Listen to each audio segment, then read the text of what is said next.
I've waited a long time to make this video.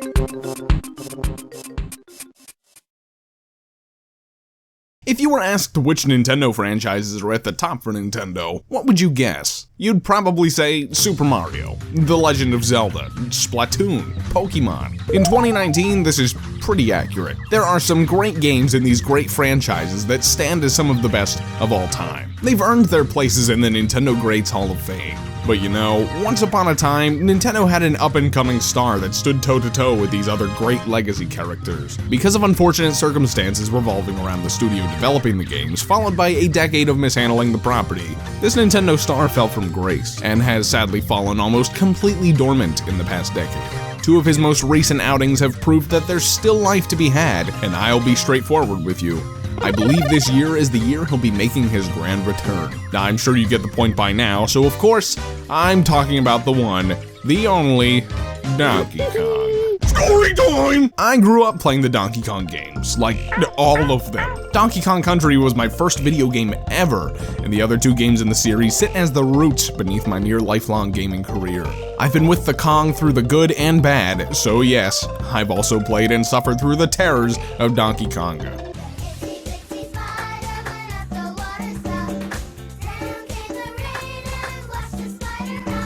Fortunately, much more good has come out of Donkey Kong than bad, and what's been good has been good.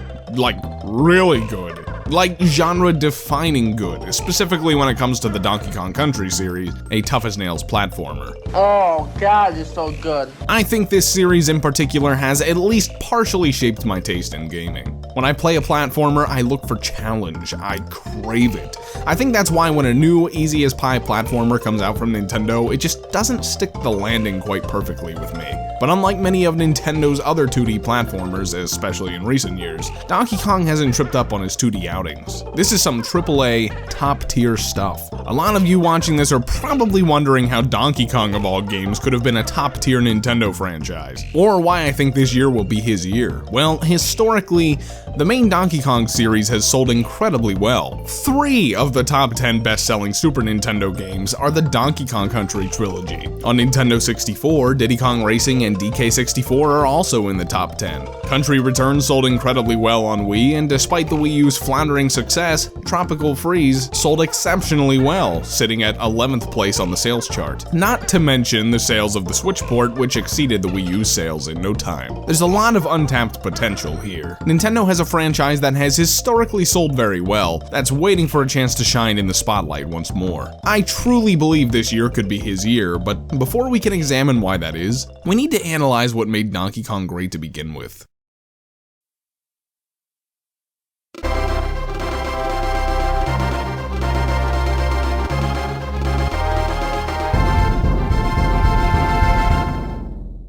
In the early 90s, Rareware founders Tim and Chris Stamper, aka the Stamper Brothers, invested in and programmed experiments with a Silicon Graphics challenge workstation with the intentions to make a boxing game. After seeing progress on a working demo, Nintendo decided that Rareware was a valuable asset, being quite impressed with their work thus far, and following talks, Nintendo acquired 49% of Rare. It was then that the Stamper Brothers expressed interest in developing a Donkey Kong game, to which Nintendo agreed. They gave DK a makeover, made him the protagonist, and have held on to his iconic design since then. Donkey Kong Country was one of the first games developed with Silicon Graphics hardware, and at the time of release, it looked revolutionary. Even today, I think the graphics hold up in a novel sort of way. While these graphics probably drove sales to a certain extent, you'd be sorely mistaken if you thought this was the only factor behind the series' success. Let me lay it out for you plain and simple. These are the 3 elements that I feel spawned success for DKC: level design, music, and personality. Let's start from the top. DKC's level design has always been something to behold. The difficulty has always ranged from slapping your wrists to breaking your legs. In other words, it's no Mario Party.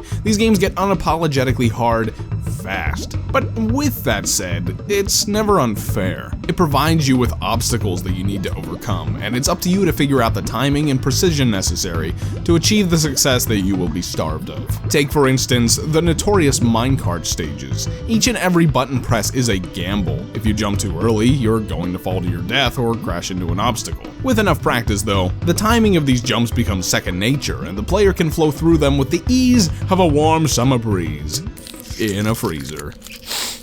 Metaphors are really not my thing. The point I'm trying to make though is that mastery of the craft is a reward in itself. These levels are designed in a way that a skilled player could zip right through them, and that's what a well-designed, challenging game should be all about. Now on top of the challenging design, each level is also very distinct from one another. The series uses lots and lots of themes to keep the levels new and interesting, but even the levels that reuse themes find new ways to present old mechanics and keep things unique. For example, the jungle aesthetic is used several times in the first game, but you won't ever get them confused. The first level in the game uses Rambi the Rhino, an animal buddy and series staple, while the next level takes place during a thunderstorm and you swing atop the trees to reach the goal. In another jungle level, you'll spend the duration shooting yourself out of barrel cannons, timing your shots to avoid a certain demise. And lastly, a level that takes place in the evening, the warm reds washing over the landscape, complete with orangutans throwing barrels at you and Espresso the Ostrich taking you for a flight. It's a completely different take on a similar environment. This kind of design is consistent throughout all of Rareware's Donkey Kong games, and even more so with Retro Studios' DK duology. Partially excluding 3, but I won't go there today. Its ability to make each level feel unique and dynamic is what sets it apart from other games in the genre. I'm telling ya, you won't find this kind of design in games like New Super Mario Bros., where every Green Hill level looks and sounds exactly the same. Now then, without a doubt, my favorite part of the Donkey Kong Country games is the music. Levels in these games that may not have been very memorable on their own merits of design become enriched and ingrained in your mind thanks to the abundance of imaginative, ambient tracks that accompany them. Let me point my finger to one of the best examples of this, Coral Capers. It's a pretty standard underwater level in the first Donkey Kong Country, and if I'm being frank, none of the water levels were exactly the most interesting or creative. Passable physics, not overly detailed environments, but the one thing that everyone knows about these levels, and Coral Capers specifically, is aquatic ambience. This track invokes a sense of mystery and intrigue, like you're in the unexplored depths of the sea, unsure of what trials and creatures await you. It's such a relaxing song that really fits the style of gameplay, slow and methodical.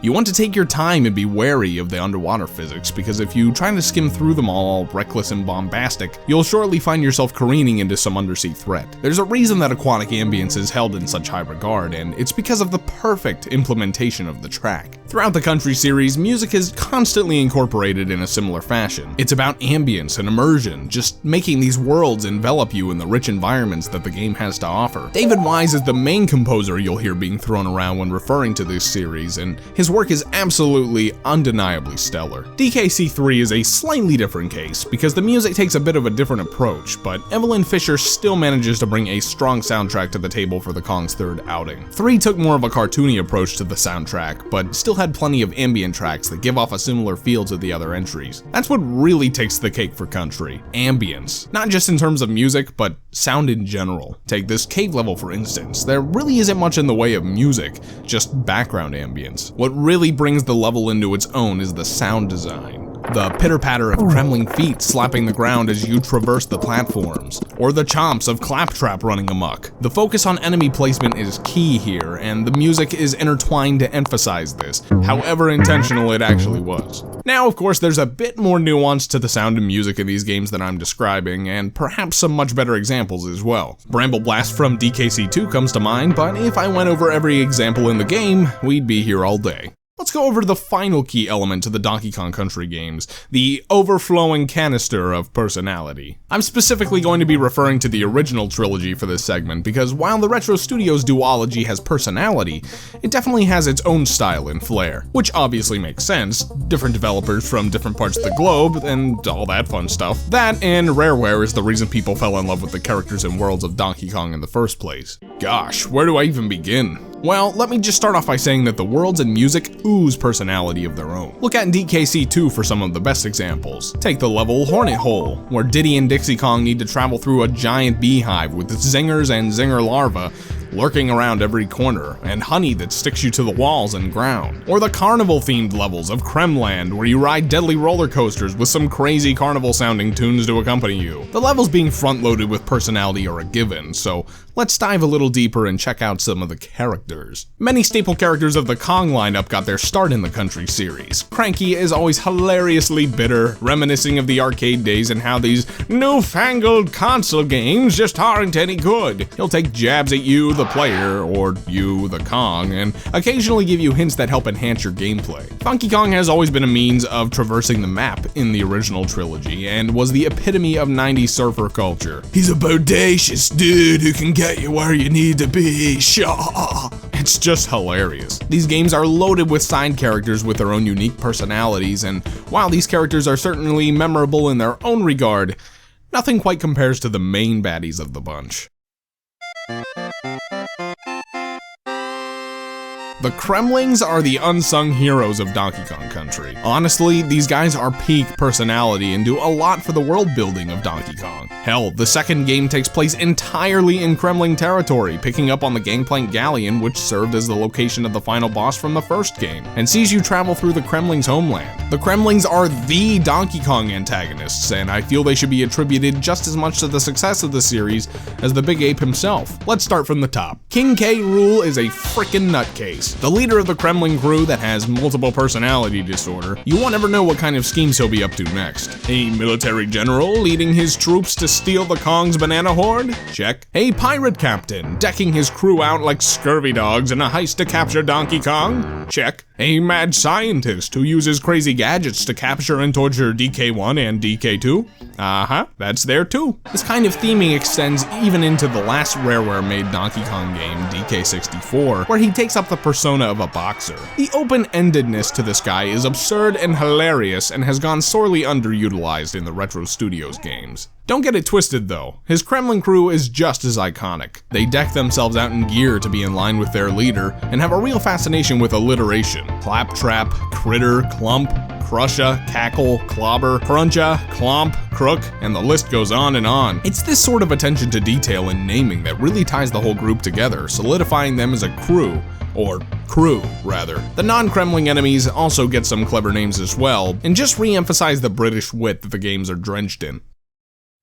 Alright, now then, we have a framework, some of the most iconic and important pieces to the Donkey Kong puzzle. With all of the pieces laid out like this, it's a wonder how they could ever trip up on the series. The ingredients for some of the best platformers were sitting in the palm of Nintendo's merciful hand, but as the saying goes, all good things must come to an end. On September 24th, 2002, Rareware was purchased by Microsoft, and Donkey Kong just hasn't quite been the same since then. Nintendo experimented a lot with the franchise, from bongo peripherals for rhythm games, a mini-series on handheld that involved a lot of climbing, to a racing game on the Wii that hardcore pushed for motion controls. Yeah, it was a weird time for the Kong, but weirdest of all is how Nintendo treated the assets that Rare created for the series. They seemed almost ashamed of what Rareware had done for them, and appeared to do all that was within their power to etch Rare's legacy out of DK history. The Kremlings, King K. Rool, many of the beloved side Kongs, gone, like a Thanos snap. That is, until that fateful day in 2010.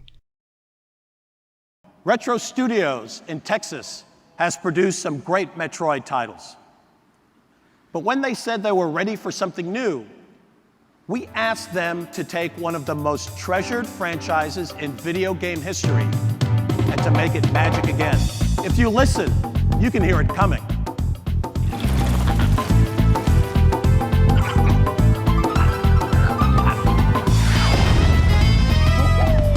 Man, that clip still gives me chills. Retro Studios took up the mantle that Rareware left behind them, and made two of the honest-to-God best platformers ever. These guys are more than capable of handling the future of DK, although I'm not certain just how long they will make DK games. At the very least, I'm convinced that they have something in the works for the near future. I touched on this a little bit in my Retro Studios video, but Retro is now going to be working on Metroid Prime 4, and it's been 5 years since their last game, Tropical Freeze, released. I'm convinced something is coming from them very soon, and Nintendo has been dropping some not-so-subtle hints that Donkey Kong is about to be making his full-blown Switch debut. First and foremost, 2019 marks two specific anniversaries for the series: Donkey Kong Country's 25th anniversary and DK64's 20th. Game anniversaries with Nintendo aren't always celebrated, but when they are, generally there's nothing super exciting to take away from it, so I don't necessarily count this as possible evidence. If a game were to come out this year, I'd consider it more of a happy little coincidence than anything. That said, there are a couple of pieces of actual evidence that I have to go by. In March of 2018, Nintendo of Italy's Instagram shared a photo of DK with a caption that loosely translates to, "There's no 2 without 3. Do I really need to spell it out? If this isn't a hint for a third game, I don't know what is." Another piece of evidence comes to us from around the time Tropical Freeze released in an interview with President and CEO of Retro Studios, Michael Kelbaugh. In one quote, he states, "With every game we make, we get better." In that sense, yes, the experience we gained working on the Metroid Prime franchise was invaluable. Specifically answering your question about 3D to 2D, what you may not realize is that we constructed the levels in Donkey Kong Country Returns and Donkey Kong Country Tropical Freeze in very much the same manner as we did the levels in Metroid Prime. However, levels in Returns and Tropical Freeze are much larger and more detailed. And I'll share this with you. We used the Metroid Prime engine and tools to develop Returns, so technically, the lessons we learned on Metroid Prime were directly applied. Following this, the producer of Tropical Freeze, Kensuke Tanabe, mused the future potential for Donkey Kong to return to the 3D adventure roots that Rare made possible on the Nintendo 64. Maybe the Donkey Kong series over time will feature both 2D and 3D, like as in the Super Mario series. The style of the next Donkey Kong Country title would also depend on the game design. To top all of this off, Reggie name-dropped DK last year when referring to taking old series in new directions, as opposed to doing small sequential iterations. What all of this says to me is that Retro Studios still had some ideas for the Kong following Tropical Freeze, and I have no doubt that they probably put those ideas to good use. I really hope I don't have to eat my own words, but I'm fairly convinced that a new Donkey Kong game will be launching either sometime later this year or early next year. Question is, what kind of DK can we expect? Tanabe's quote in particular really has me wondering. 5 years is a long time to develop a game, especially the likes of a 2D game. Retro's Donkey Kong games are bursting with creativity and stuffed to the brim with detail, so maybe they've taken this time to really flesh out the world for a third country entry. Or perhaps they've decided to take DK in a new direction, bringing the Kong back to the 3D adventure space. Or, an even crazier theory, perhaps the third country game will be a sort of 2D 3D hybrid-like game. I don't know, I could see it happening. But anyway, I have some ideas of my own that I think would go a long way in bringing old DK back to relevance. Like, mainstream Nintendo relevance.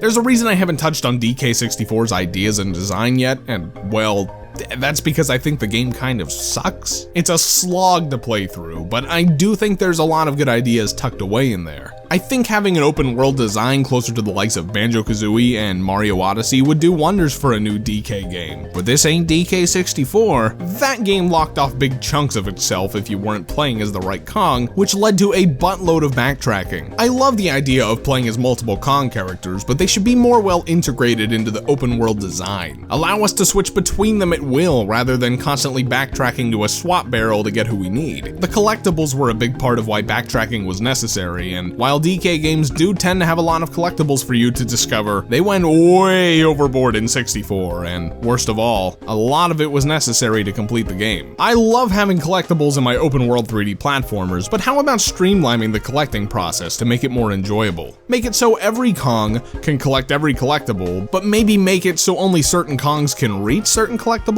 Like there could be an item on a high ledge or something, and maybe Donkey Kong and the crew can't reach it by jumping, but Dixie Kong could reach it by getting to another high platform and twirling through the air to reach said ledge. Changes like this would make for a truly fun and engaging world. These guys are monkeys! What do monkeys do? Swing from vines and climb on trees. They did some of that in 64, but the game definitely played more like an early 3D platformer, which it was. It didn't emphasize the agility of monkeys. Retro has perfected movement in a 2D space with our Kong pals, and I've no doubt they could do the same for them in 3D. Make climbing a more integrated feature when it comes to the exploration, swinging from vines and jumping around on treetops. Just things apes do, you know? Take a bit of the weight and momentum that the 2D games have going for them, and we could be in for a real treat. This could apply to a new 2D or 3D game. The characters are a big part of what make up the DK universe. Bring back the animal buddies, not just Rambi. Unguard would have been awesome in Tropical Freeze's underwater levels, given how flowy and perfected the physics were. Bring back the Kremlings! These are the main DK antagonists. People have been dying for their return for ages. I can recall upon Tropical Freeze's release just how many people were disappointed that K. Rool wasn't back in action. Heck, K. Rool was one of, if not the most requested characters in Super Smash Bros. For years, and he finally made his debut. Let's be real, if he's in Smash, they're probably planning some sort of return for the Green Goon. And let's not forget the Forbidden Three, Chunky, Tiny, and Lanky. These three have been MIA for far too long. We need the whole DK crew. If you took all the fundamentals that I talked about that made the 2D games good and applied them to a 3D adventure space, I've no doubt that it would honestly be one of the best 3D platformers to ever exist. Of course, it couldn't be one-to-one. There's a lot of complexities that a 2D game is capable of that just aren't doable in 3D, but just the general design philosophies could transfer fairly well. Maybe they could try implementing some tight, fast-paced platforming sections like in Tropical Freeze, where you're on the run from some sort of looming threat, all while precisely timing jumps and escaping falling platforms. Of course, the style of gameplay comes with a few caveats. The physics need to be in order for the style of gameplay to work. The Kongs need to feel good to control, as in less tanky and stiff than they do in 64, and more graceful and momentum-based like in Returns and Tropical Freeze. I don't believe that this would be an extreme undertaking either, as we already established that Retro used a lot of design philosophies learned from Metroid Prime, a 3D game, for DK. So now just do the reverse. Use the core elements from the 2D DK games for a 3D one. All of this is equal to another huge important part of creating a captivating immersive 3D world: the music. Get David Wise involved and get this man to make some ear love. The gorgeous ambient tracks would go a long way to let you sink into these colorful creative worlds that Retro Studios would presumably make. Gosh man, I can just see, or in this case hear it now. This is something that I and many other fans need.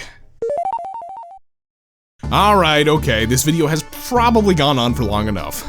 We've gone over a lot today. Truth of it all is, I'm not the only one who feels this way about Donkey Kong. There is still a huge untapped market for those who are longtime fans of the Kong, as well as those that just recognize the name and will still buy the game because of that alone. He's still a big household name. To say that Donkey Kong is being neglected these days would be a huge overstatement, because in the last 10 years since Returns, we've seen a resurgence of the IP. We've seen the DK crew traverse frozen tundras and cross over into wacky worlds the likes of which you wouldn't normally expect.